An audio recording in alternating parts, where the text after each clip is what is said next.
नमस्कार दोस्तों, जय हिंद, वंदे मातरम। स्वागत है आपके अपने टीटी फैमिली शिक्षकों के परिवार जयसवाल कोचिंग सेंटर पर, पावर्ड बाय शिक्षा ही प्रकाश है। आज साथियों हम बात करेंगे बाल विकास सीडीपी यानी चाइल्ड डेवलपमेंट एंड पेडागोजी के। हम यहाँ पे आपकी सॉल्व पेपर करने वाले हैं। ये सॉल्व पेपर बहुत ही इंपॉर्टेंट आप सभी का होने वाला है। यह सॉल्व पेपर आपका 14 नवंबर फर्स्ट शिफ्ट का करेंगे, ठीक है। 14 नंबर फर्स्ट शिफ्ट का सॉल्व पेपर रहेगा। तो चलिए सभी लोग तैयार रहिए इस सॉल्व पेपर को, क्योंकि संपूर्ण हल सहित हम A to Z पूरा पेपर बताएंगे, समझाएंगे आपको तरीके से, ताकि आप बेहतर तरीके से समझ पाएं, ठीक है। चलिए, प्रश्न आप लोग देख पा रहे हैं, आप लोगों की स्क्रीन पर प्रश्न दिया गया है। क्या प्रश्न पूछा जा रहा है? प्रश्न यहाँ पे बहुत ही अच्छा प्रश्न पूछा गया था आपके पेपर में कि वंशानुक्रम की इकाई क्या है। क्या पूछा गया है? वंशानुक्रम की इकाई पूछी गई है। क्या वह जीन्स होता है, भावना होता है, व्यवहार होता है या क्रिया होता है? ये पहले भी पेपर में प्रश्न आ चुका है, पूछा गया है। पहले भी जो है ये आपके पेपर में प्रश्न पूछा जा चुका है, ठीक है ना। सभी लोग ध्यानपूर्वक समझिएगा और A to Z क्वेश्चन को जो है सभी को कमेंट करना है यहाँ पे, ठीक है। चलिए सभी लोग आ जाइए, सभी लोग सटीक उत्तर दीजिएगा। देखिए यहाँ पे पूछा, देखिए वंशानुक्रम से प्रश्न आपके पेपर में पूछा ही जाएगा। तो वंशानुक्रम अगर पूछा जाता है तो वंशानुक्रम की इकाई क्या कहलाती, सभी लोग बताइएगा। मेरे सभी ब्रदर सिस्टर एंड टीचर जिनका सपना अध्यापक अध्यापिका बनना, शिक्षक बनना, जयसवाल सर हाथ जोड़कर आप सभी का स्वागत और अभिनंदन कर रहे हैं, सभी शिक्षक बंधुओं का। तो यहाँ पे वंशानुक्रम की इकाई सभी लोग जानते हैं, एक ही हो सकती है। क्या हो सकती है? वंशानुक्रम की जो इकाई होती है, देखिए भावना तो हो नहीं सकता, ना ही व्यवहार होगा, ना ही क्रिया होगा। क्या होगा? जीन्स। जीन्स जो होता है वंश कैसे चलेगा? वंश कैसे चलेगा? जीन्स के द्वारा ही चलेगा, ठीक है। तो पहला ऑप्शन यहाँ पे सही हो जाएगा और आप सभी लोग समझ गए होंगे अच्छे तरीके से। इसके बाद बढ़ते हैं दूसरे प्रश्न की तरफ। देखते हैं दूसरा प्रश्न हमारा क्या पूछा गया है। सभी के स्क्रीन पर देख पा रहे होंगे सभी लोग स्क्रीन पर। दूसरा प्रश्न है कि थायराइड ग्रंथि के द्वारा खालिस्तान हार्मोन स्रावित होता है। जो थायराइड ग्रंथि होती है, उस थायराइड ग्रंथि के द्वारा कौन सा हार्मोन जो है आपका स्रावित होता है? क्या वह इंसुलिन है, थायरॉक्सिन है, बाइल है या आपका पैराथॉर्मोन? सभी लोग बताइएगा कौन सा यहाँ पे सही होगा। सभी कमेंट कीजिएगा जी हाँ साथियों, कौन सा यहाँ पे सही होगा। देखिए सभी लोग, आप लोग जानते समझते हैं कि जब भी थायराइड ग्रंथि के बारे में प्रश्न आता है और सीडीपी या बाल विकास में, इससे रिलेटेड आपके एग्जाम में, आपके पेपर में प्रश्न पूछा ही जाएगा, ठीक है। चलिए सभी लोग बताइए इसका राइट आंसर क्या होगा। सभी कमेंट कीजिएगा जिनका सपना है अध्यापक अध्यापिका बनना, शिक्षक बनना। चलिए राइट आंसर आ चुका है, सभी को कमेंट करना है, क्योंकि आपके पेपर में आया हुआ प्रश्न है, इसलिए आप सभी लोगों को हम समय दे रहे हैं। देखिए सभी लोग जानते हैं जब भी थायराइड ग्रंथि के द्वारा किसका हार्मोन स्रावित होता है, तो यहाँ पे हो जाएगा आपका थायरॉक्सिन। क्या हो जाएगा? थायरॉक्सिन। यहाँ पे जो आपका सेकंड ऑप्शन दिया गया है वह आपका अकॉर्डिंग क्वेश्चन सही हो जाएगा। सभी लोग समझ गए। आइए बढ़ते हैं अगले प्रश्न की तरफ। अगले प्रश्न में देखिए क्या पूछा जा रहा है। धर्म आध्यात्मिक शक्ति पर विश्वास है, यह परिभाषा किसके द्वारा प्रस्तुत की गई? प्रश्न यहाँ पे क्या दिया गया है, ध्यानपूर्वक समझिएगा। प्रश्न यहाँ पे क्या दिया गया है? प्रश्न दिया गया है कि धर्म आध्यात्मिक शक्ति पर विश्वास है, यह परिभाषा किसके द्वारा प्रस्तुत की गई थी? क्या वह एडवर्ड टायलर के द्वारा, सर जेम्स फ्रेजर के द्वारा, दुर्खीम के द्वारा या मेलिनोव्स्की के द्वारा? सभी लोग बताइएगा। चलिए सभी को समय दे दिया गया है और समय रहते हुए सभी को कमेंट करना है। सभी लोग यहाँ पे कमेंट कीजिएगा। देखिए मैं देख पा रहा हूँ सभी को, आप लोग कितना कमेंट कर पा रहे हैं आप लोग। मैं सभी के कमेंट को रीड कर पा रहा हूँ, सभी के कमेंट को यहाँ पे रिप्लाई दे पा रहा हूँ। सभी लोग बताइएगा। धर्म आध्यात्मिक शक्ति पर विश्वास है, यह परिभाषा किसके द्वारा दी गई है? और आपको पता है स्टेटमेंट परिभाषा पूछी ही जाती है, तो किसके द्वारा दी गई है? सर एडवर्ड टायलर के द्वारा। धर्म आध्यात्मिक शक्ति पर विश्वास है, यह परिभाषा किसके द्वारा दी गई है? एडवर्ड टायर के द्वारा दी गई है। ठीक है, चलिए यहाँ पे पहला ऑप्शन जो दिया गया है वह आपका सही हो जाएगा। इसके बाद बढ़ते हैं आपके अगले प्रश्न की तरफ चलते हैं। अगला प्रश्न क्या दिया गया है, शिक्षार्थी के मूल और स्वभाव के आकलन का सबसे प्रभावी उपकरण क्या होगा। शिक्षार्थी यानी बालक बालिका, शिक्षार्थी यानी बालक बालिका के मूल और स्वभाव के आकलन का सबसे प्रभावी उपकरण क्या हो सकता है। तो सबसे प्रभावी उपकरण क्या, योगात्मक जांच होगी। तो क्या जांच कोई उपकरण हो सकता है, क्या उपख्यान मूलक रिकॉर्ड होगा, पोर्टफोलियो होगा, यस। यूनिट टेस्ट नहीं होगा। विद्यार्थी के मूल स्वभाव के आकलन का सबसे प्रभावी उपकरण पोर्टफोलियो होता है।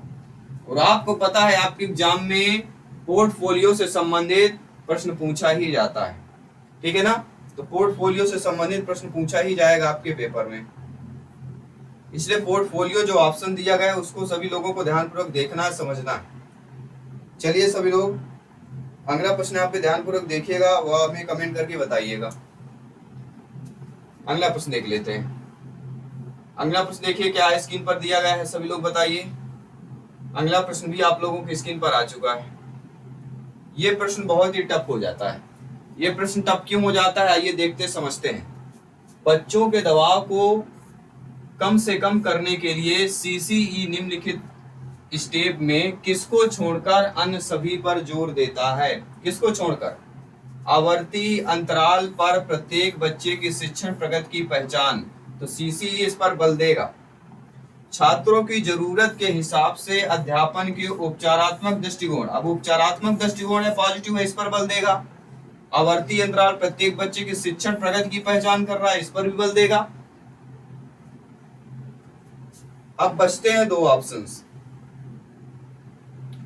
अगला ऑप्शन कह रहा है अध्यापन एड की पहचान सहायता से, या अध्यापन एड की सहायता से शिक्षण को प्रोत्साहित करने और छात्रों को अन्य गतिविधि के लिए प्रेरित करना। तो प्रेरित करना, दृष्टिकोण के उपयोग, प्रगति की पहचान, तीनों पॉजिटिव हो गए, तीनों सकारात्मक हो गए, तो तीनों आपके नहीं होंगे, यानी तीनों सही दिए गए। किसको छोड़कर, जो हमारा ऑप्शन नंबर 4 कह रहा है,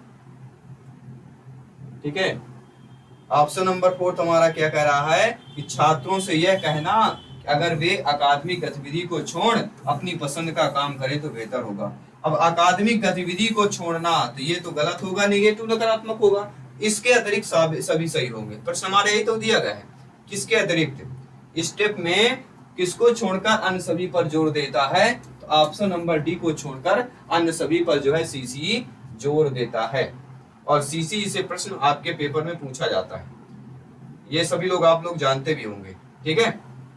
अगला प्रश्न देख लेते हैं, क्या आप सभी लोग तैयार हैं। चलिए सभी मित्रों को जय हिंद, वंदे मातरम। सभी का स्वागत अभिनंदन है, जयसवाल सर स्वागत अभिनंदन करते हैं। आपका अपना परिवार है, टीटी फैमिली है। अगला प्रश्न है, जो छात्र कक्षा में प्रश्न पूछते हैं, जो बालक बालिका छात्र जो कक्षा में प्रश्न पूछे, और जब कोई छात्र प्रश्न पूछता है, जब आप लोग भी हमसे प्रश्न पूछते हैं तो हमें बहुत अच्छा लगता है। उसी प्रकार से जब बच्चे आपसे प्रश्न पूछेंगे तो आपको अच्छा लगेगा। तो जब आपको अच्छा लगेगा तो उन्हें क्या करना चाहिए, कक्षा के बाद शिक्षकों से मिलने की सलाह दी जानी चाहिए, कक्षा चर्चाओं में भाग लेने के लिए प्रोत्साहित किया गया या प्रश्न पूछने के लिए प्रोत्साहित किया जाएगा। तो पता है जब बच्चे प्रश्न पूछते हैं तो हमें अच्छा लगता है, जब आप प्रश्न पूछते हैं तो हमें अच्छा लगता है। मतलब हमें क्या करना चाहिए, जब अच्छा लग रहा है तो कहीं ना कहीं हमें प्रोत्साहित करना चाहिए। तो जो हमारा थर्ड ऑप्शन यहाँ पे दिया गया है, एक आधी क्वेश्चन यहाँ पर सही हो जाएगा, ठीक है। चलिए बढ़ते हैं अगले प्रश्न की तरफ। अगला प्रश्न देख लेते हैं क्या प्रश्न पूछा गया है। अगला प्रश्न भी आप सभी के लिए इंपॉर्टेंट है। इंपॉर्टेंट क्यों हो जाता है, आइए जानते हैं, समझते हैं। प्रश्न यहाँ पे पूछा गया है कि जब कोई व्यक्ति गुस्से में होता है और उसी समय यदि वह अपनी मन स्थिति का अवलोकन अध्ययन करना शुरू कर देता है तो वह अपना गुस्सा नहीं दिखा पाएगा। जो नहीं दिखा पाएगा क्योंकि जिस क्षण वह अपने ही गुस्से को देखता है वह शांत हो सकता है। समाप्त होने के बाद के अनुभव को देखकर इस समस्या का आंशिक समाधान किया जा सकता है। ये आपके ऑप्शन दिए गए। जब ये समाधान किया जा सकता है, क्या वह सिंहावलोकन होगा या आपके इंट्रोजेक्शन होगा। इंट्रोजेक्शन मतलब दूसरों के विचारों और दृष्टिकोणों को अनजाने में अपनाने की प्रक्रिया, दूसरा होता है अनुमान, और चौथा होगा पहचान। तो आप सभी लोग जानते हैं जब कोई व्यक्ति गुस्से में होता है और उसी समय यदि वह अपनी मन स्थिति का अवलोकन अध्ययन करना शुरू कर देता है तो अपना गुस्सा नहीं दिखा पाएगा, क्योंकि जिस क्षण वह गुस्से को देखता है वह शांत हो सकता है, वह सिंहावलोकन होगा। क्या हो जाएगा? सिंहावलोकन।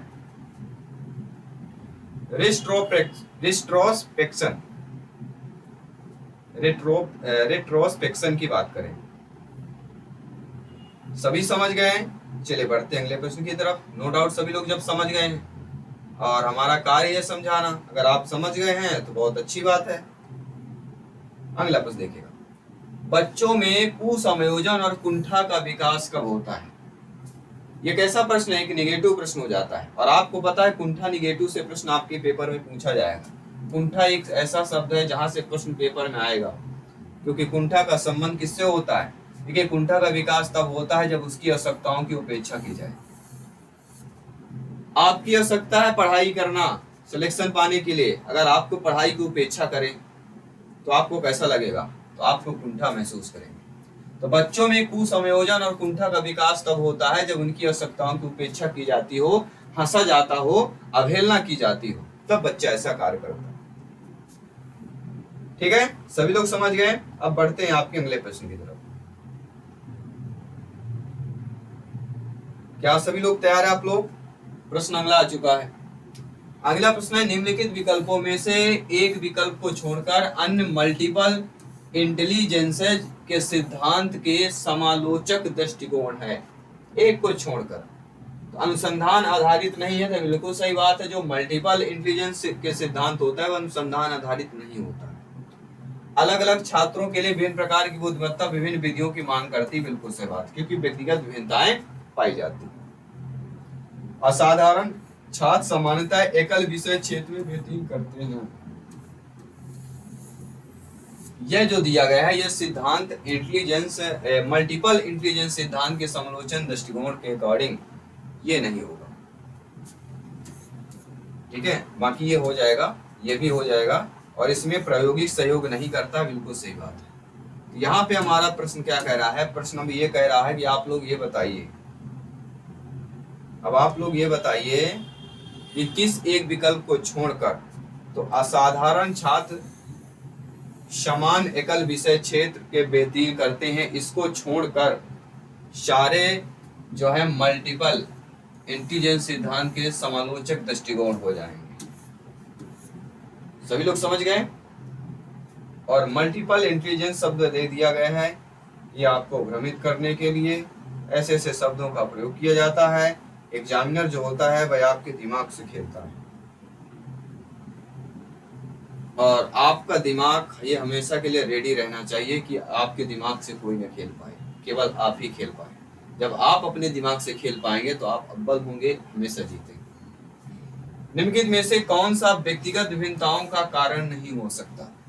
सामाजिक स्थिति, ज्ञान संबंधी कौशल, परिवार के सदस्यों की संख्या, या बौद्धिक स्तर?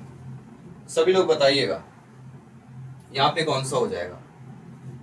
देखिए, व्यक्तिगत विभिन्नता का कारण नहीं हो सकता। देखिए, व्यक्तिगत विभिन्नता का कारण क्या होगा? जहां बहुत से लोग होंगे, भाई जब एक ही रहेगा तो उसमें भिन्नता क्या होगी? जहां बहुत सारे लोग रहेंगे वहां व्यक्तिगत भिन्नता हो जाएगी।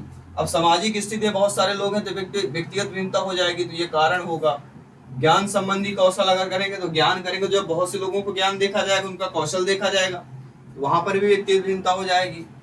ठीक है, परिवार के सदस्यों की संख्या, अब परिवार के सदस्यों की संख्या से यह व्यक्तिगत भिन्नताओं का कारण नहीं होता, क्योंकि सदस्यों से हमें क्या लेना देना? हमें ज्ञान के कौशल से लेना है, सामाजिक स्थिति से लेना है, बौद्धिक विचार अगर देखेंगे तो होंगे। अब सदस्यों की संख्या गिनना है तो इससे हमारा कोई फर्क नहीं पड़ता है कि व्यक्तिगत भिन्नता क्या है। सदस्यों की संख्या से फर्क नहीं पड़ेगा, बाकी कौशल से करेगा, स्थिति से करेगा, और विचार से करेगा। ठीक है ना, सभी लोग समझ गए? चलिए बढ़ते, एक अकॉर्डिंग क्वेश्चन थर्ड ऑप्शन को सही कर लेना है। आइए बढ़ते हैं अगले प्रश्न की तरफ। समझ के जाइएगा, क्योंकि जितना ज्यादा अभी समझेंगे उतना ज्यादा एग्जाम के लिए आप सभी के लिए बहुत ही महत्वपूर्ण रहेगा। ठीक है ना, चलिए प्रश्न को देख लेते हैं। प्रश्न हमारा क्या पूछा गया है, सभी लोग बताइएगा। सभी लोग एक एक क्वेश्चन को यहाँ पे सभी को कमेंट करना है, और एक एक क्वेश्चन इंपॉर्टेंट है, आप सभी लोग जानते ही हैं, ठीक है ना। चलिए,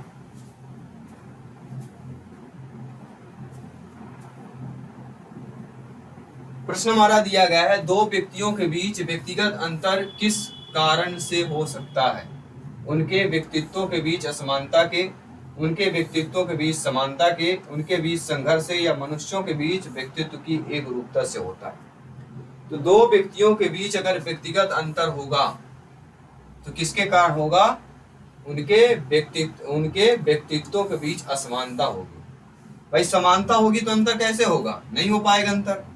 उनके बीच संघर्ष से कोई अंतर थोड़ी करेगा कि हम क्या संघर्ष कर रहे हैं, आप क्या संघर्ष कर रहे हैं। संघर्षों से आपका कोई अंतर नहीं होता है, ठीक है ना। ये आपको ध्यान देना, अच्छे तरीके से ध्यान देना सभी को, कि आपका जो है कि आप संघर्ष कर रहे हैं इस पर मायने नहीं रखता है, ठीक है ना। तो इन पर आप सभी को फोकस करना है। चलिए सभी लोग बताइएगा, ठीक है ना। सभी लोग कमेंट कीजिए अच्छे तरीके से, और सभी लोग प्रिपरेशन में लग जाइए, क्योंकि यहाँ पे हर एक क्लास आप सभी के लिए इम्पोर्टेंट है, ठीक है ना। चलिए ध्यानपूर्वक समझिएगा यहाँ पे क्या है। और मनुष्यों के बीच व्यक्तित्व की एक रूपता है, तो व्यक्तित्व की एक रूपता से क्या होगा? यहाँ पे क्या होगा? असमानता से होगा। अंतर हमें कैसे, व्यक्तिगत अंतर किससे होगा? असमानता कारण होगा। असमानता होगा तभी हम व्यक्तिगत अंतर कर पाएंगे, ठीक है ना। चलिए अगला प्रश्न देख लेते हैं। प्रतिभाशाली व्यक्ति क्या उनसे होगा? प्रतिभाशाली व्यक्ति वे होते हैं जो औसत से अधिक बुद्धि रखते हैं, नहीं होगा। श्रेष्ठ प्रतिभा होती है, नहीं होगा। शैक्षणिक कौशल होता है, नहीं होगा। अब आप बोलेंगे सर सभी नहीं होगा, तो फिर कौन होगा? अब ध्यानपूर्वक समझिए। देखिए, अगर प्रतिभाशाली व्यक्ति है तो औसत से अधिक बुद्धि रखता है। प्रतिभाशाली व्यक्ति औसत से अधिक बुद्धि रखेगा। औसत कितनी होती है? सभी लोग बताइएगा। 90 से लेके 110 के बीच जितना बुद्धिलब्ध होती है वह क्या माना जाता है? औसत माना जाता है। और इससे अधिक जो होगा वह प्रतिभाशाली व्यक्ति होगा। श्रेष्ठ प्रतिभा भी हो सकता है, क्योंकि प्रतिभा शब्द जुड़ा हुआ है। शैक्षणिक कौशल, बिल्कुल कौशल शब्द जुड़ा हुआ है, यानी दिए गए जो सभी विकल्प हैं यह प्रतिभाशाली व्यक्ति हैं, या प्रतिभाशाली व्यक्ति की पहचान है। प्रतिभाशाली व्यक्ति को हम कह सकते हैं। तो यहाँ पे अकॉर्डिंग क्वेश्चन फोर्थ ऑप्शन सही हो जाएगा, ठीक है। तो इस प्रकार से प्रश्न को हमने क्यों पहले गलत किया? आपको एक समझाने का हमारा तरीका होता है, आप बेहतर तरीके समझ पाए, हमारी यही कोशिश होती है। अगला प्रश्न है, सामाजिक वातावरण में शामिल नहीं है। क्या नहीं होता? माता पिता और बच्चे के बीच अंतर संबंध, भाई बहनों का प्रभाव, घर में संबंध, या मास मीडिया और कोई अन्य व्यक्ति, या रिलेशनशिप विथ हिमसेल्फ ओनली। मतलब यहाँ पे दिया गया है सिर्फ अपनों से संबंध। तो देखिए, सामाजिक वातावरण में क्या शामिल होता है? माता पिता बच्चे के बीच संबंध, ये शामिल होंगे। भाई बहनों का प्रभाव, घर में संबंध, ये शामिल होगा। मास मीडिया और कोई अन्य व्यक्ति होगा, तो ये भी कहीं न कहीं सामाजिक वातावरण में होगा। जहां हम रह रहे हैं वहां पे मीडिया भी होगी, अन्य व्यक्ति भी होंगे। ये हमारा क्या हो जाएगा? ये दोनों चीजें हमारे किस में शामिल हो रही हैं? सामाजिक वातावरण में। अब क्या शामिल नहीं हो रही सामाजिक वातावरण में? तो ये जो आपका फोर्थ ऑप्शन दिया गया है, फोर्थ ऑप्शन कह रहा है कि सिर्फ अपनों से संबंध। तो जब हम अपनों से संबंध करेंगे तो फिर वो समाज कैसे बन पाएगा? फिर सामाजिक वातावरण बन ही नहीं पाएगा। अपनों से संबंध सामाजिक वातावरण नहीं होता है। यह अकॉर्डिंग टू क्वेश्चंस, ये इसको छोड़कर ये नेगेटिव हो जाएगा। रिलेशनशिप विथ हिमसेल्फ ओनली, ये रॉन्ग होगा, बाकी सभी सही हो जाएगा, ठीक है ना। चलिए बढ़ते अगले प्रश्न की तरफ। सभी लोग तैयार रहिएगा, प्रिपरेशन के लिए मजबूत करिएगा, क्योंकि एक सरकारी सीट पाना है, एक अध्यापक अध्यापिका बनना है, तो थोड़ा सा जो कठिन रास्ता है उसको थोड़ा सा झेलना पड़ेगा, ठीक है ना। तो कठिन रास्ते को झेलते रहिए और सपने को साकार करिए। चलिए बढ़ते हैं अगले प्रश्न की तरफ। अगला प्रश्न हमारा क्या कह रहा है, चलिए देख लेते हैं। प्रश्न कह रहा है, एक बार पर्यावरणीय प्रभाव के माध्यम से एक विशेषता विकसित हो जाने के बाद यह किस पर प्रभाव डालेगा? समझिएगा प्रश्न को। Behaviour, interest and physique of the child, बच्चे का व्यवहार, रुचि और काया होगी। बच्चे की भावना, इमोशंस, इमोशन ऑफ चाइल्ड। बच्चे की चतुराई, स्मार्टनेस ऑफ चाइल्ड, या बच्चे की शिक्षा, एजुकेशन ऑफ चाइल्ड। एक बार पर्यावरणीय प्रभाव, कितनी बार? एक बार पर्यावरणीय प्रभाव के माध्यम से एक विशेषता विकसित हो जाने के बाद किस पर प्रभाव डालेगी? देखिए, पर्यावरणीय प्रभाव के माध्यम से अगर देखा जाए, जो विशेषता विकसित होने पर जो प्रभाव डाल सकता है वह कहीं ना कहीं बच्चे का व्यवहार और रुचि और काया हो सकती है। पर्यावरणीय प्रभाव किस पर डिपेंड करेगा? बच्चे के। तो पर्यावरणीय प्रभाव बच्चे पे जो डिपेंड करेगा, बच्चे के व्यवहार पर, रुचि पर और काया पर करेगा। इसलिए अकॉर्डिंग टू क्वेश्चन जो फर्स्ट ऑप्शन दिया गया है वह यहाँ पे सही हो जाएगा। आई होप सभी लोग समझ गए अच्छे तरीके से। तो चलिए हम बढ़ते हैं अगले प्रश्न की तरफ। आप सभी लोग तैयार हैं? चलिए देख लेते हैं अगला प्रश्न भी क्या पूछा गया है। प्रश्न कह रहा है, खाली स्थान लक्ष्य वे हैं जो गुणात्मक परिवर्तनों से निपटते हैं जिन्हें निर्दिष्ट करना और मात्रात्मक रूप से मापना मुश्किल है। क्या वह अमूर्त है, वास्तविक है, सामाजिक है या व्यक्तिगत? सभी लोग बताइएगा। जी हाँ, सभी का कमेंट आ चुका है, फीडबैक आ चुका है। देखिए, लक्ष्य वे हैं जो गुणात्मक परिवर्तनों से निपटने जिन्हें निर्दिष्ट करना और मात्रात्मक रूप से मापना मुश्किल होता है। अब देखिए, गुणात्मक परिवर्तन से निपटना और निर्दिष्ट और मात्रात्मक रूप से मापना मुश्किल होगा, जिसमें हम मात्रात्मक रूप से नहीं माप सकते। व्यक्तिगत होता है उसको माप सकते हैं, सामाजिक को माप सकते हैं, वास्तविक को। लेकिन जो अमूर्त होता है, अमूर्त को हम कैसे माप लेंगे बताइए? अमूर्त को हम मात्रात्मक रूप से मापना इसको मुश्किल होता है। ठीक है, तो अमूर्त लक्ष्य वे हैं जो गुणात्मक परिवर्तनों से निपटते हैं। गुणात्मक में निपट लेंगे, लेकिन यह मात्रात्मक रूप से जो है इनका मुश्किल होता है, यह अमूर्त कहलाते हैं। और जीन पियाजे जी की ये कौन सी अवस्था है? अमूर्त अवस्था कहलाती है, चतुर्थ अवस्था कहलाती है, जिसे हम औपचारिक अवस्था भी कहते हैं।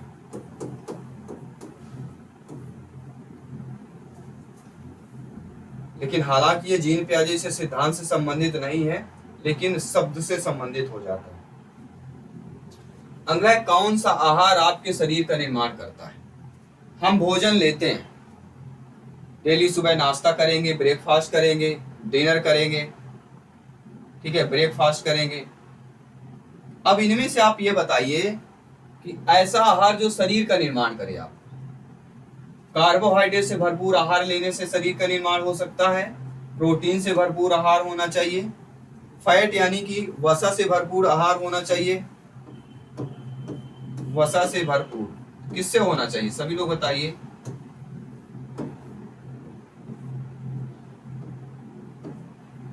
देखिए, अगर आपके शरीर का निर्माण करने के लिए किसकी आवश्यकता होती है? प्रोटीन की। अगर प्रोटीन से भरपूर अगर आप आहार लेते हैं तो आपका शरीर का निर्माण बेहतर तरीके से हो जाता है। ठीक है ना, सभी लोग समझ गए? चलिए बढ़ते हैं अगले प्रश्न की तरफ। अगला प्रश्न भी आप लोगों की स्क्रीन पर आ चुका है। अगला प्रश्न कह रहा है, एरिक्सन के अनुसार मनोवैज्ञानिक संकट की चौथी अवस्था बताइए। किसके अकॉर्डिंग? एरिक्सन के अकॉर्डिंग। और एरिक्सन से संबंधित एक नंबर का प्रश्न पूछा ही जाता है। विश्वास बनाम अविश्वास, श्वेता बनाम शर्म, उद्योग बनाम हीनता या अंतरंगता बनाम अलगाव। देखिए, जब भी एरिक्सन की बात की जाए तो एरिक्सन का संबंध किससे होता है? सभी लोग बताइए। ये कई बार पेपर में आया हुआ प्रश्न है, ये ध्यान रखिएगा, ये कई बार पूछा गया प्रश्न है। ठीक है ना? चलिए सभी लोग बताइए, ध्यानपूर्वक बताना है और कमेंट भी करना सभी को। सभी जानते हैं उद्योग बनाम अवस्था, ये आपके एरिक एरिक्सन की है। यह अवस्था 5 से लेकर 12 वर्ष तक की अवस्था मानी जाती है। कब तक मानी जाती है? 5 से लेकर 12 वर्ष तक की अवस्था आपकी उद्योग बनाम हीनता अवस्था मानी जाती है। इस चरण में बच्चे जो स्कूल की नई जिम्मेदारियां मिलती हैं, स्कूल के जो नए कार्य होते हैं, उनका सामना करते हैं। क्योंकि ये अवस्था बच्चे 5 साल के बाद ही बच्चा विद्यालय जाते हैं, और बाल्यावस्था यानी बाल्यावस्था में इस पर जो स्कूल की, क्योंकि बच्चे स्कूल जाने लगते हैं, जब बच्चे स्कूल जाने लगते हैं तो वहाँ के जो स्कूल की जो है जिम्मेदारियां, जो क्षमता उनको दी जाती है, मिलती है, उसका क्या करते हैं, सामना करते हैं। ठीक है, तो ये उद्योग बनाम हीनता, अगर एरिक एरिक्सन का मनोवैज्ञानिक आता है तो उद्योग बनाम हीनता, ये अपने माइंड में सेट कर लीजिएगा। अगला प्रश्न है, माता पिता की उच्च अपेक्षा किस प्रकार का कारक होती है? जैविक कारक, सामाजिक कारक, पर्यावरणीय कारक या बच्चे की विशेषता संबंधी कारक? देखिए, आप सभी लोग जानते समझते हैं, ज्ञानी सर्वव्याख्याता लोग हैं कि माता पिता की उच्च अपेक्षा किस प्रकार की कारक होगी। माता पिता ना तो बायोलॉजिकल फैक्टर होगा, ना ही सोशल फैक्टर होगा। माता पिता जो होंगे वह इन्वायरमेंटल फैक्टर होंगे। माता पिता की उच्च अपेक्षा क्या हो सकती है? इन्वायरमेंटल होगा या बच्चे की विशेषता संबंधी हो जाएगा। सभी लोग बताइएगा ध्यान पूरा। थोड़ा सा माइंड में थोड़ा सा आप लोग जोर डालिए, क्योंकि जब अभी से जोर डालेंगे ना तो एग्जाम में बहुत ही हेल्पफुल होगा आप सभी के लिए। बताइए सभी लोग यहाँ पे कौन सा सही होगा। देखिए, कहीं ना कहीं माता पिता की जो सबसे अपेक्षा होती है, माता पिता की उच्च अपेक्षा किस कारक से संबंधित हो जाएगी? सभी लोग बताइएगा। कहीं ना कहीं माता पिता के सामाजिक कार्य आता है।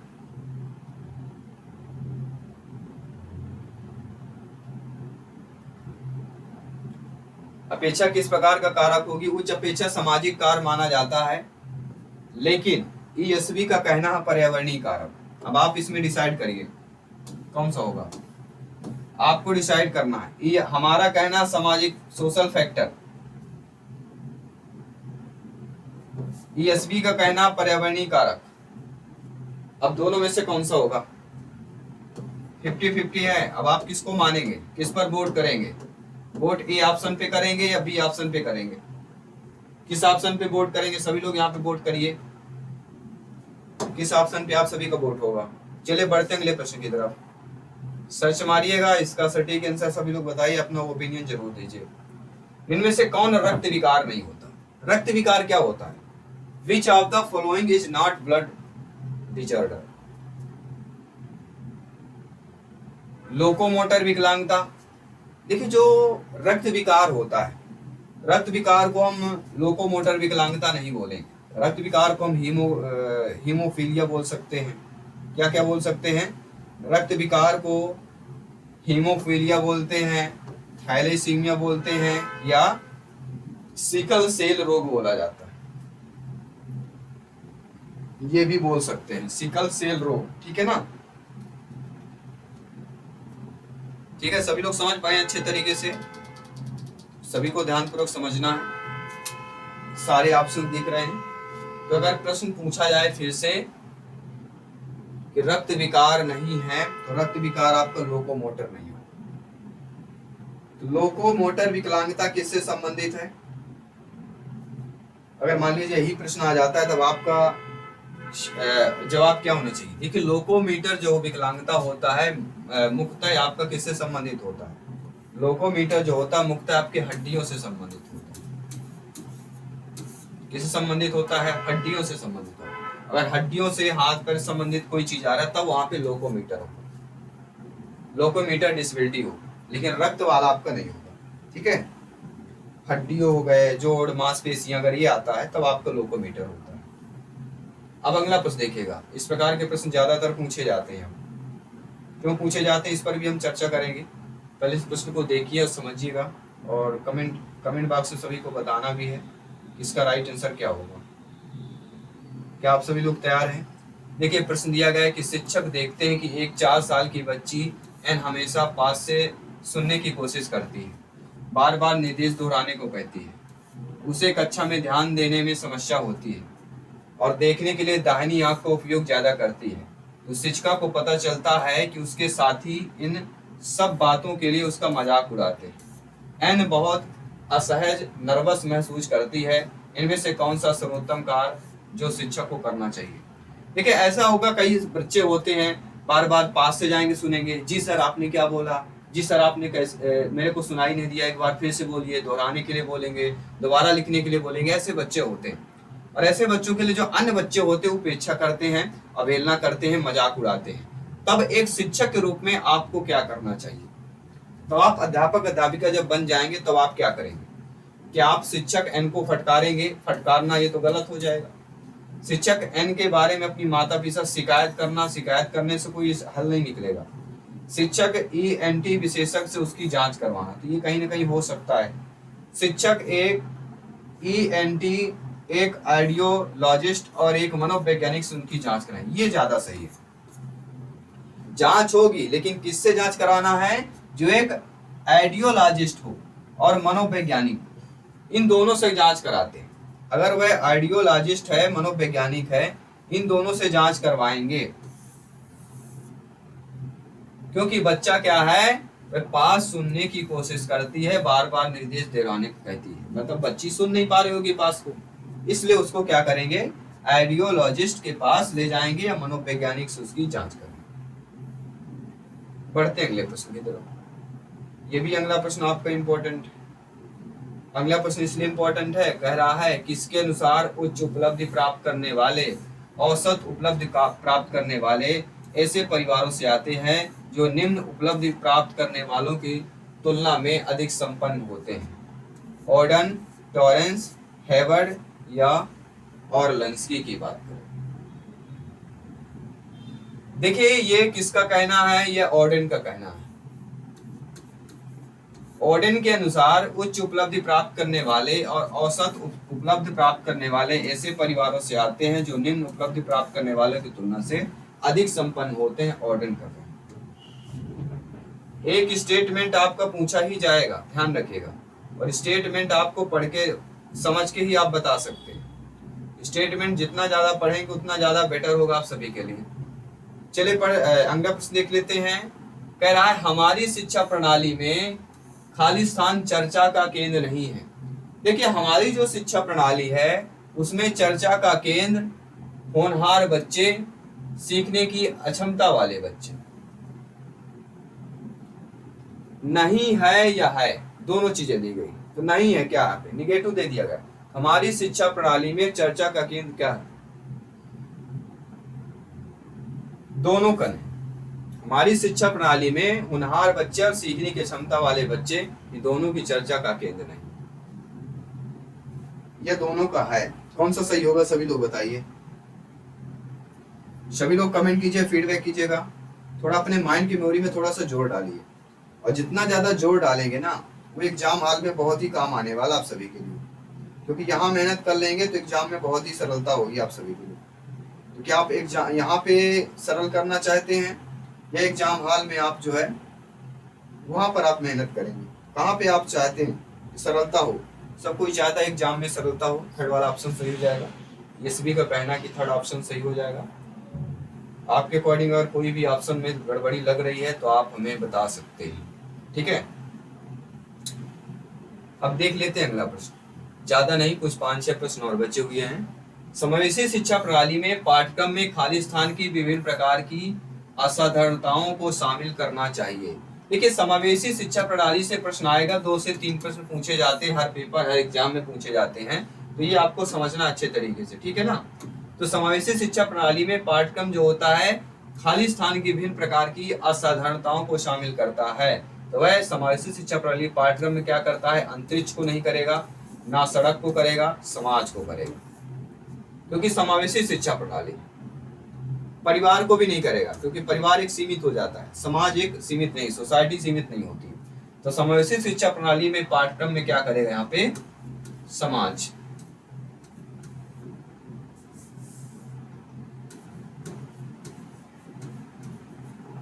समाज की विभिन्न प्रकार की अवधारणाओं को शामिल करना चाहिए। तो समाज यहाँ पे आ जाए, ठीक है ना। चलो पढ़ते हैं आगे, आपके अगले प्रश्नों की तरफ चलते हैं। अगला प्रश्न जो है आप लोगों की स्क्रीन पर दिया गया है। अगला प्रश्न कह रहा है कि टिप्पणियों से पता चलता है कि बच्चे भाषण के एक अनोखे रूप का उपयोग करते हैं जिसमें बच्चे समूह में बात करते हैं लेकिन वास्तव में बातचीत या संवाद नहीं करते। टिप्पणी से पता चलता है, यानी टिप्पणी अब क्या है, जो हम कमेंट करते हैं ना, कमेंट को ही टिप्पणी बोला जाता है। तो टिप्पणी से पता चलता है कि बच्चे भाषण के एक अनोखे रूप से उपयोग करते हैं जिसमें बच्चे समूह में बात करते हैं लेकिन वास्तव में बातचीत या संवाद नहीं करते। तो पियाजे जी ने इसे क्या बोला है, जो वास्तव में नहीं करते हैं लेकिन वो टिप्पणी से पता चलता है कि बच्चे भाषण के एक अनोखे रूप का उपयोग कर रहे हैं जिसमें समूह में बात कर रहे हैं। जब बच्चे समूह का जिक्र किया गया है तो सामूहिक एकलाप हो जाएगा। समूह का यहाँ पे जिक्र हुआ है इसलिए सामूहिक एकलाप जो दिया गया है वह यहाँ पे सही हो जाएगा। ठीक है ना, सभी लोग समझ गए अच्छे तरीके से। आइए बढ़ते हैं अगले प्रश्न।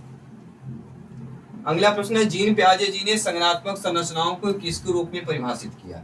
बहुत ही सरल प्रश्न है, अच्छा प्रश्न है, गुड प्रश्न है, क्योंकि सभी लोग जानते हैं जब भी जीन पियाजे जी की बात की जाती है स्कीमा का नाम जरूर आता है। स्कीमा, और स्कीमा हम किसको बोलते हैं, योजना। स्कीमा यानी योजना। यहाँ पे जो स्कीमा है डी ऑप्शन दिया गया है वैसे।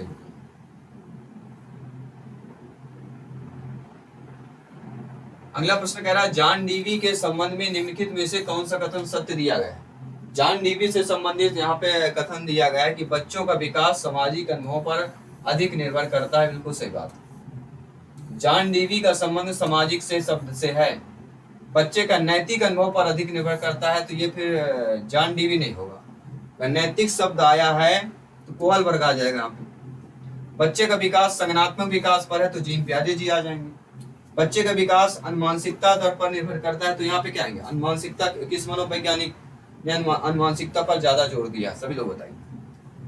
लेकिन जब जॉन डीवी की बात आती है तो सामाजिक अनुभव पर अधिक निर्भर करता है। जॉन डीवी का कथन सत्य होगा।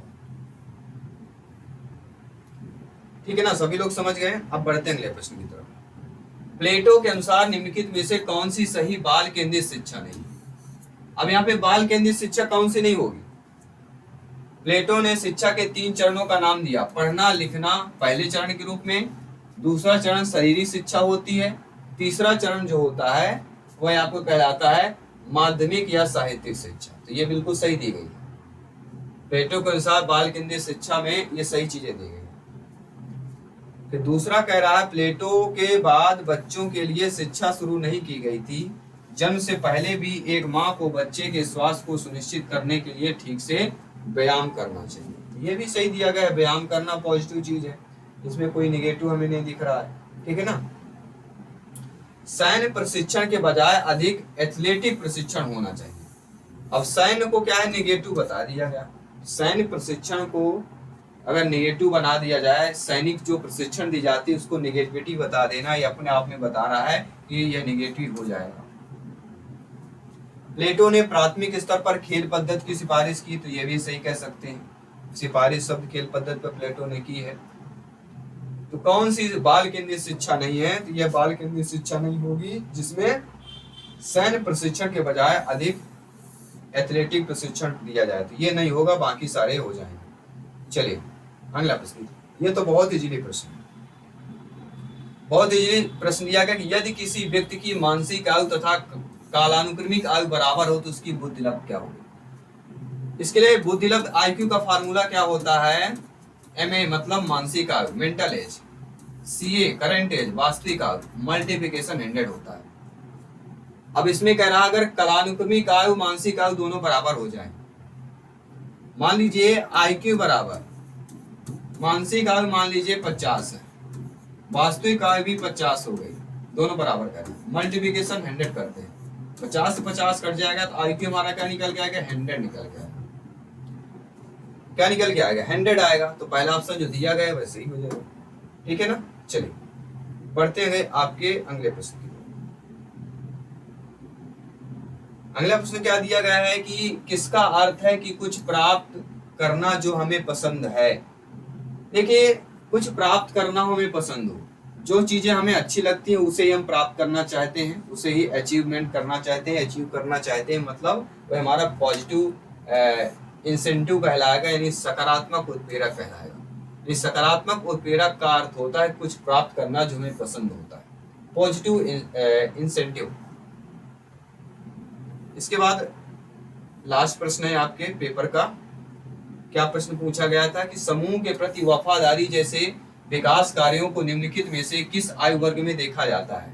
सामूहिक प्रति वफादारी दे दिया गया। तो सामूहिक शब्द देखिए कहीं ना कहीं बाल्यावस्था के बाद ही आएगा, 12 से 18 या 12 से 16 किशोरावस्था में आएगा, और किशोरावस्था मतलब बी ऑप्शन जो दिया गया वह सही हो जाएगा। ये रहे आपके पेपर रहे जो आपने अच्छे तरीके से समझा जाना, और हर एक पेपर यहाँ पे इम्पोर्टेंट है। जैसा हम बताते हैं सभी को, यहाँ आप सभी के लिए हर पेपर इम्पोर्टेंट होता है, ठीक है ना। हर पेपर में आपको अच्छे तरीके से समझना है, और हर पेपर में आप सभी को अच्छे तरीके से कमेंट भी करना है, ठीक है ना। तो सभी पेपर सॉल्व पेपर कर रहे हैं, सभी पेपर को समझिए। जैसा ही एग्जाम का अपडेट आता है तो हम आपसे क्लास और सिलेबस के बारे में चर्चा करेंगे। और हमेशा याद रखिएगा, सारी खूबियां हर किसी में नहीं होती हैं, सारी खूबियां हर किसी में नहीं होती हैं। कोई खूबसूरत होता है तो कोई वफादार होता है। अब आपको चयन करना है, खूबसूरती पे जाना है या वफादार पे जाना है। तो जीवन में आगे बढ़ते रहिए, तैयारी करते रहिए, सिलेक्शन पाइए, सपने को साकार कीजिए। जय हिंद, वंदे मातरम।